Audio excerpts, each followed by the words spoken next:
ட்ரைலபைட்ஸ். இப்போ ஸ்க்ரீனில் பார்க்குறீங்கள, இது ஒரு ஃபாசில். இந்த ஃபாசில் நேம் ட்ரைலபைட். இது சுமாராக 520 மில்லியன் வருஷத்துக்கு முன்னாடிலேருந்தே வாழ்ந்தது. இது கடலில் வாழ்ந்த ஆர்த்தோபட் உயிரினம். ஆர்த்தோபட்னா இந்த வெளிப்பக்க எலும்பு உள்ளது, அதாவது இந்த நண்டு, எறா அந்த இனத்தை சேர்ந்தது தான் இந்த ட்ரைலபைட். சரி, இதுக்கு ட்ரைலபைட்னு எப்படி பேர் வந்தது தெரியுமா? செப்லான் தோராக்ஸ் பைஜிடியம். புரியலல்ல? அதாங்க ஹெட், பாடி, டெய்ல், இந்த 3 பாடி பார்ட்ஸும் இதுக்கு இருக்கிறதுனால தான் இதுக்கு ட்ரைலபைட்னு பேர்.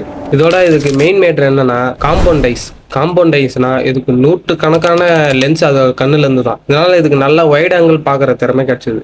இதுங்க சுமாரா 252 மில்லியன் வருஷத்துக்கு முன்னாடி நடந்த, அதாவது பெர்மைன் அண்ட் ட்ரையாசிக் பீரியட்ல நடந்த ஒரு பேரழிவுல இது ஃபுல்லாவே இறந்துருச்சு. இந்த நிகழ்வுக்கு அப்புறம் மண்ணுல புதைஞ்சி மண்ணு உள்ளே ப்ரெசர்வ்ட் ஆகி ஃபாசிலா மாறி இருக்கு. 252 மில்லியன் வருஷம் கழிச்சு அது நம்ம கிட்ட ஃபாசில் புதைப்படிமமா கிடைச்சி அதை ஆராய்ச்சி செஞ்சு அந்த காலத்துல எப்படி வாழ்ந்தது, அதோட ஏஜ் என்ன, அதெல்லாம் கண்டுபிடிச்சி ட்ரைலபைட்டா கிடைச்சிருக்கு. இந்த மாதிரி சயின்ஸ் ரிலேட்டடான கண்டென்ட்லாம் உங்களுக்கு வேணும்னா நீங்க என்ன ஃபாலோவோ இல்லை சப்ஸ்கிரைபோ பண்ணுங்க.